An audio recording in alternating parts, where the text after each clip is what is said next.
ተሰርቶ ሲያበቃ አብይ አህመድ መጥቶ ቀሪዋን 35% ለመጨረስ በሚደረግ ስራ እና እንቅስቃሴ ውስጥ 1000 ከግብጽ ጋር በመነጋገር 1300 ሜጋዋት እንዲቀንስ አድርጓል። የግድቡንም የቁመት የውሃ ሙሌት ሊይዝ የሚችለውን የውሃ መጠንም እንዲቀንስ አድርገዋል። እነዚህን ተጨባጭ ስለሆኑ ማለት ነው። በወቅቱ ተደራዳሪ የነበሩና እዚህ ወደ አሜሪካ መጥተው የነበሩ የዶናልድ ትራምፕ አስተዳደር በነበረበት ጊዜ እነ ገዱ አንዳርጋቸውም ጨምሮ ሌሎች የቴክኒክ ባለሙያዎች እንግዲህ እንደተሳተፉ ይታወቃል። እነዛ እንኳን ሳይቀሩ ምን ያህል የአብይ አገዛዝ በግድቡ ዙሪያ ሳቦታጅ ሰርቷል ወይም የሀገሪቷን ጥቅም አሳልፎ ሰጥቷል የሚለውን ሲዘረዝሩ ሲያነሱ እንደነበረ የሚታወቅ ነው። ሰው ጌታቸው ረዳ ቀደም ሲል የተናገረው ፋክት አሁን የተናገረው ግን በሆዱ ከመውደቁ ጋር ተያይዞ ብቻ የሚነሳ ወይም የሚነገር ነው። ከዚህ የተለየ ነገር የለውም። ነገር ግን አሁን ይሄ ስምረት የሚባለውን ፓርቲ የመራ በትግራይ ሊደረግ በታሰበው ጦርነት እና ኤርትራ ላይ ሊከፈት በተዘጋጀው ጦርነት ጋር ተያይዞ ለዛ ጦርነት ግብዓት ለመሆንና ለአብይ አህመድ ተልዕኮ ለመፈጸም አድርባይነትን በፈቃደኝነት የተሸከመ ሰው ነው። ገና ብዙ መነጋገሪያ ሊሆኑ የሚችሉ የሚገርሙ ነገሮች ሊናገር እንደሚችልም ይጠበቃል ጌታቸው ረዳ። አሁን በእውነት ለመናገር ማሽቃበጥ ብዙዎች ያሽቃብጣሉ፣ አድርባይነትን ብዙዎች ይኖሩበታል። የጌታቸው ረዳ አድርባይነት ግን መለኪያው ጣራው እየሆነ ነው የሚገኘው አሁን ባለበት። ቢያንስ በዚህ ወቅት የአድርባይነት ተሰርቶ ሲያበቃ አብይ አህመድ መጥቶ ቀሪዋን 35% ለመጨረስ በሚደረግ ስራ እና እንቅስቃሴ ውስጥ 1000 ከግብጽ ጋር በመነጋገር 1300 ሜጋዋት እንዲቀንስ አድርጓል። የግድቡንም የቁመት የውሃ ሙሌት ሊይዝ የሚችለውን የውሃ መጠንም እንዲቀንስ አድርገዋል። እነዚህን ተጨባጭ ስለሆኑ ማለት ነው። በወቅቱ ተደራዳሪ የነበሩና እዚህ ወደ አሜሪካ መጥተው የነበሩ የዶናልድ ትራምፕ አስተዳደር በነበረበት ጊዜ እነ ገዱ አንዳርጋቸውም ጨምሮ ሌሎች የቴክኒክ ባለሙያዎች እንግዲህ እንደተሳተፉ ይታወቃል። እነዛ እንኳን ሳይቀሩ ምን ያህል የአብይ አገዛዝ በግድቡ ዙሪያ ሳቦታጅ ሰርቷል ወይም የሀገሪቷን ጥቅም አሳልፎ ሰጥቷል የሚለውን ሲዘረዝሩ ሲያነሱ እንደነበረ የሚታወቅ ነው። ሰው ጌታቸው ረዳ ቀደም ሲል የተናገረው ፋክት አሁን የተናገረው ግን በሆዱ ከመውደቁ ጋር ተያይዞ ብቻ የሚነሳ ወይም የሚነገር ነው። ከዚህ የተለየ ነገር የለውም። ነገር ግን አሁን ይሄ ስምረት የሚባለውን ፓርቲ የመራ በትግራይ ሊደረግ በታሰበው ጦርነት እና ኤርትራ ላይ ሊከፈት በተዘጋጀው ጦርነት ጋር ተያይዞ ለዛ ጦርነት ግብዓት ለመሆንና ለአብይ አህመድ ተልዕኮ ለመፈጸም አድርባይነትን በፈቃደኝነት የተሸከመ ሰው ነው። ገና ብዙ መነጋገሪያ ሊሆኑ የሚችሉ የሚገርሙ ነገሮች ሊናገር እንደሚችልም ይጠበቃል ጌታቸው ረዳ። አሁን በእውነት ለመናገር ማሽቃበጥ ብዙዎች ያሽቃብጣሉ፣ አድርባይነትን ብዙዎች ይኖሩበታል። የጌታቸው ረዳ አድርባይነት ግን መለኪያው ጣራው እየሆነ ነው የሚገኘው አሁን ባለበት። ቢያንስ በዚህ ወቅት የአድርባይነት አዳዲስ ፖለቲካ እይታዎችንና እንቅስቃሴዎችን እያደረግ ነው ያለውና ከዛ አንጻር የአማራ ህዝብ ትግል ወይም ደግሞ ፋኖ የሚያደርገውን እንቅስቃሴ እንዴት ነው የምታየው? የኦሮሞ ህዝብ ከዚህ አንጻር መስጋት አለበት? ይህን ትግል ነገ ከነገ ወዲያ ብዙዎች እንደሚሉት በተለይ አብይ ጋር የተጣበቁ ሊቃን እንደሚሉት ይሄ ትግል የብሔር ብሔረሰቦችን መልሶ ጭቆና ውስጥ ለመክተት አሁንም የአንድ ብሔር የበላይነት ለማምጣት ነው በሚል በዚህ ስጋት ብቻ የሚያዩትም አሉ። ከዚህ አንጻር አንተ እንዴት ነው የምትመለከተው የአማራን ህዝብ ትግል? ፋኖች እኮ ከማርስ አልወረዱም። እንዴ ከኛ ጋር ስትወክል የነበሩ ልጆች እኮ ናቸው። ማሾቹ ኤርትራ የነበሩ ናቸው። ማሾቹ በትግል ወቅት ጦርነት አብረን ስናደርግ የነበሩ ልጆች ናቸው። አዳር እጅ አግኝቻቸው ነበር።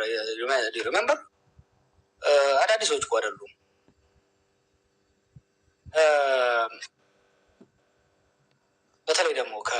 ከፕሪቶሪያ ስምምነት በኋላ ክህደት ተፈጸመብን የሚል ስሜት ውስጥ ገብተው ልዩ ኃይሉን ለማፍረስ የተሄደበት ሂደት ሁሉም ነገር ንዴት ውስጥ ስላስገባው ሪመምበር ገና ፋኖ ጠመንጃ ይዞ ጫካ ሳይገባ ከነ ያስቤድ ጋር ኢንተርቪው ሲሰጥ ፋኖ ትጥቅ መፍታት አለበት የሚል ነገር እና ቤት ሲያመጡ ኖ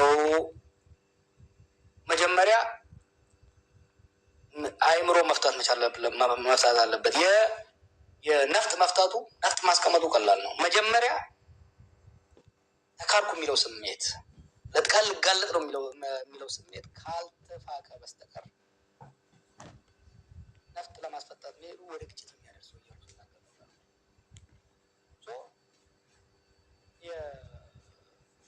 በዚህ ተክጃለሁ የሚለው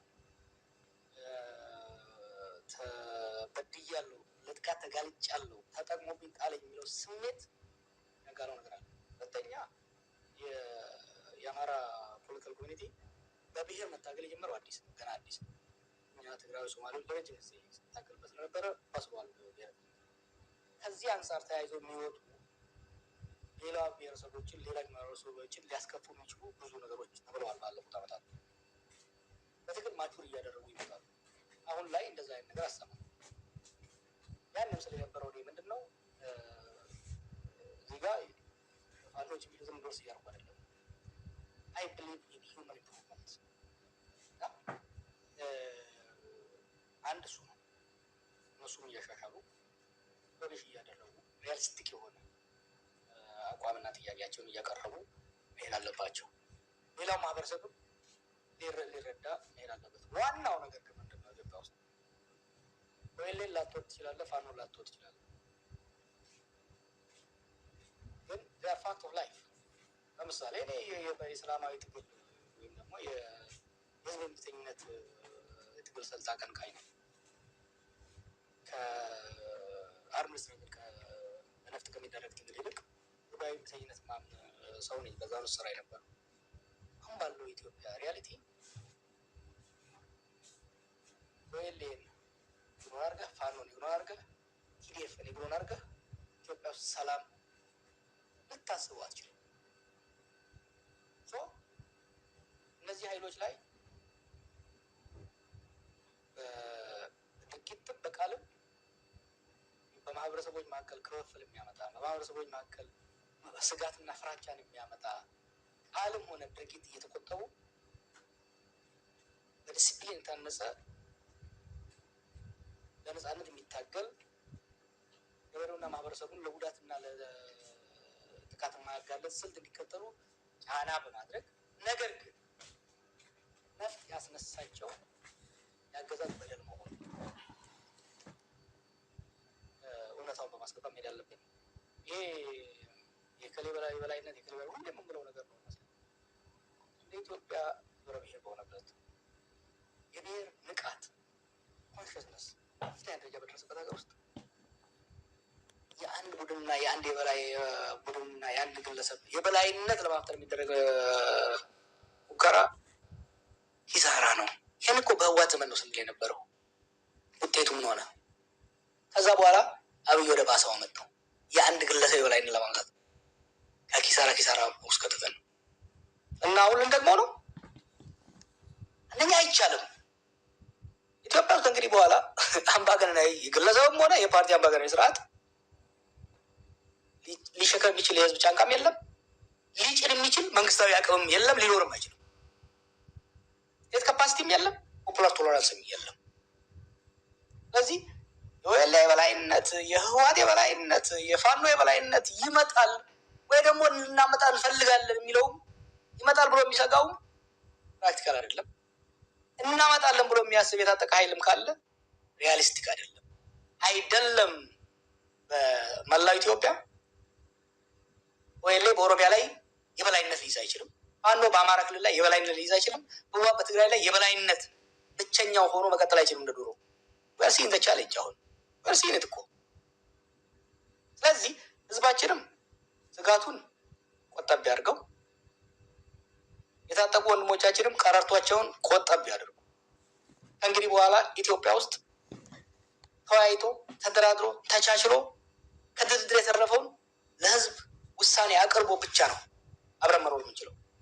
ይሄ ነው ሰሪ ያክል የቀደም ሲል በኢህአዴግ መዋቅር ውስጥ የብሔራዊ መረጃና ደህንነት ሰራተኛ ሆኖ ሲሰራ የነበረ ነው። በኦሮሚያ ውስጥ የደህንነት መዋቅር ውስጥ ሰርቷል። ለማ መገርሳ በተለያዩ ዘርፎች በተለያዩ ኃላፊነቶች አገልግሏል ወይም ሰርቷል። ከአገዛዙ ጋር ሰርቷል። ይሄ የታወቀ ነው።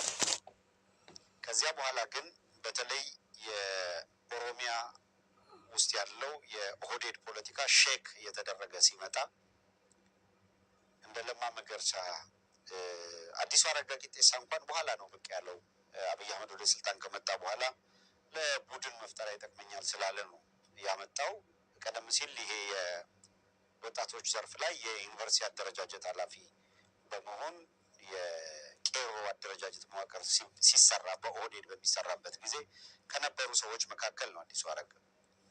ሲኒየሮቹ እነ አባዱላ፣ ለማ መገርሳ፣ ሽፈራው ጃርሶ እና ለማየሁ ቶምሳ በኋላ የተገደለው ማለት ነው፣ ነጋባ ደበሌ፣ ሌሎቹ እነዚህ አሁን እነ ታከለ ኡማ ምናምን ጁኒየር የነበሩ ናቸው። አፍተሮል አለሙ ስሜም ጁኒየር፣ አብይ አህመድ በጣም ጁኒየር ነው። ከአብይ አህመድ ለማ የተሻለ ሲኒየር ነው ማለት ይቻላል። ዞሮ ዞሮ ግን ለማም የራሱ ድርሻ ስለነበረው በኦሮሚያ ያለው ተቀባይነት ስላለ የለማ ወደፊት መምጣት ብዙዎቹ የሚፈልጉት ነበረ። አፍተሮል ማን ነው በኦሮሚያ ላይ ብቻ ሳይሆን የለማን ወደፊት መምጣት ከኦሮሚያ ባሻገር ሌሎቹም አካባቢዎች አክኖሌጅ አድርገዋል፣ ቀድመው ተቀብለውታል። በጣም እጅግ በጣም የሚገርመኝ ነገር ከዚህ በፊት በተለያየ ሁኔታ ስሙን ያነሳሁት ወልደ ስላሴ ወልደ ሚካኤል የሚባለው የብሔራዊ መረጃና ደህንነት የሀገር ውስጥ ደህንነት ኃላፊ በእስር ቤት በነበረበት ጊዜ የተለያዩ ፐርስፔክቲቮች ምልከታዎቹን ለመጋራት እድል ነበረኝ ብያለሁ። በመጽሐፌም ላይ ጽፌዋለሁ። ይሄ ሰው ለማ መገርሳ ወደፊት ሲመጣ አንዳች የሆነ ምንድነው አለመደሰት፣ መከፋት ነበረ ያንጸባረቀው እና ኦልሞስት በንዴት ይዘት ነበር። በጣም በብዙ ነገሮች ከዚህ በፊት በተለያዩ ርዕሰ ጉዳዮች ላይ ወልደ ስላሴ ወልደ ሚካኤልን አንስቼዋለሁ። ፖለቲካውን የሚረዳበት መንገድ በጣም በጣም የሚገርም ነበር።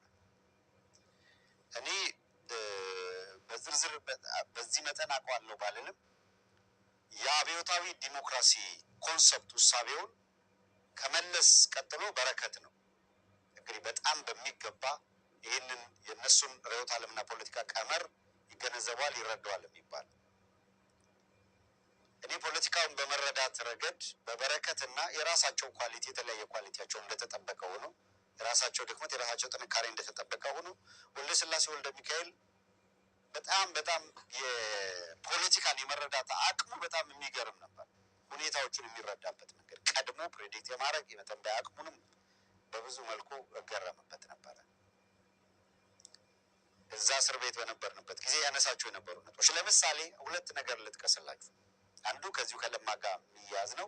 የለማን ወደፊት መምጣት በኢህአዴግ ውስጥ እየተፈጠረ ያለውን መንፈራቀቅ አስፍቶ በአማራና በኦሮሞ ፖለቲከኞች መካከል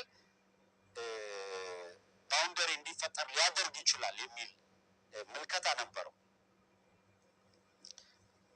ሰው አንዱ በጣም ሲሪየስሊ ይሄንን ነጥብ ማንሳቱ ነው። ሌላው የለማ መገርሳ ወደፊት መምጣት እንደተጠበቀ ሆኖ ይደረግ የነበረው በአማራ በኩል ይደረግ የነበረው እንቅስቃሴ በኢትዮጵያ ማዕቀፍ ውስጥ ይካሄድ የነበረ የሚደረግ ትግል ስለነበረ በልዩ ሁኔታ የአማራን ሕዝብ ያንቀሳቅሳል የሚል ግምገማ አልነበረውም ኢህአዴግ። ሰው ዘ ኢንታየር ኢትዮጵያን ማዕከል ያደረገ ትግል ስለነበረ ማለት ልክ ይሄ የቄሮ የምናምን የሚል እንቅስቃሴ ሲጀመር ግን ከፍተኛ ስጋት ያደረበት ይሄ ሰው ወደ ሁኔታዎች ትንታኔ የገባው ይሄ የቄሮ ምናምን ሙቭመንት ብለው ያስነሱት እና አባዱላ እንደሆኑ የኦህዴድ መዋቅር እንደሆነ እየተነሳ ያለው ገብቶታል። እሱን አውቋል።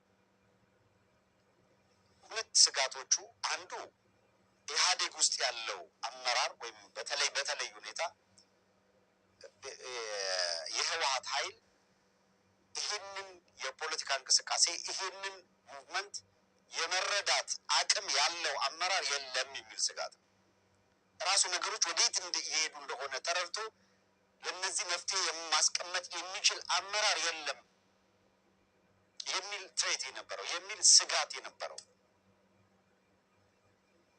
ኢህአዴግ የማስተር ማይንድ የለውም። አሁን ተዳክሟል። የለም ማሰብ የሚችል ሰው የለውም። ስለዚህ የኦሮሞ የፖለቲካ ኃይሎች የኦህዴድ የፖለቲካ ኃይሎች ምን እየፈለጉ ምን እያደረጉ እንደሆነ የአማራ የፖለቲካ ኃይሎች ምን እያደረጉ ምን እየፈለጉ እንደሆነ የህወሓት ኃይል አሁን በስልጣን ላይ ያለው የህወሓት ኃይል ይህንን ተረድቶ የሁኔታ ትንተና ሰርቶ ሁኔታዎችን ማኔጅ ማድረግ የሚችል አካል የለም የሚል ስጋት ነበረው። ያ ፕራክቲካሊ ሀፕን አድርጓል። እንደምታውቁት 2-3 ቦታ ተፈረካከሱና ሳሞራ የኑስ ለብቻ ጌታቸው አሰፋ ለብቻ አቋም ያዙ። በኢህአዴግ በአጭር ጊዜ እንዲያከትምለት ቲፒኤልኤፍም የ40 ዓመት የ50 ዓመት ድርጅት ሳይሆን የ40 ቀን ድርጅት መስሎ ቁጭ እንዲል ልምድ የሌለው ምንም አቅም የሌለው እንዲሆን ምክንያቱ በእያንዳንዱ ጉዳይ ላይ የህወሓት ቀድሞ ነገሮችን ተረድቶ የሁኔታ ትንተና ሰርቶ ችግሮችን ለመሻገር የሚያስችል አቅጣጫ የማስቀመጥ አቅም በድርጅት ውስጥ እንደሌለ እስር ቤት ቁጭ ብሎ የተረዳ ሰው ነበር። በቀላሉ በጣም ጁኒየር በሆኑ ሰዎች በነ ለማ መገርሳ፣ በነ አብይ አህመድ፣ በነ ገዱ አንዳርጋቸው፣ በዋነኛነት በነ አቶ ጌታቸው ተስፋዬ ጌታቸው፣ ዶክተር አምባቸው መኮንን ወሳኝ ሮል የነበራቸው አጠቃላይ የለውጥ እንቅስቃሴው ሞተር ተስፋዬ ጌታቸውን መተካት የሚችል ከኦሮሞ የፖለቲካ ኃይሎችም ከአማራ የፖለቲካ ኃይሎችም ከማንም አልነበረም። ይሄንን ካልተካካዱ ማለት ክህደት ውስጥ እስካልገቡ ድረስ ሁሉም አምነው ሊቀበሉት የሚችሉ ጉዳይ ነው። የተስፋዬ ጌታቸው ሚና ነፍስ ይማር ለውጥ የሚባለው ነገር አይቀሬ ሆኖ ከመጣ በኋላ በህይወት ሳይቆይ ቀረ። የጤና ችግር ገጠመው። ለሕክምና ወዲህ ወደ አሜሪካ መጣ። ከዛ በኋላ የህይወቱ በድንገት አለፈ። እነዚህን ሁሉ ሁኔታዎች ኤኒዌይ እንቅስቃሴ ተጀመረ። ይህ ሰውዬ ተስፋዬ ወልደስላሴ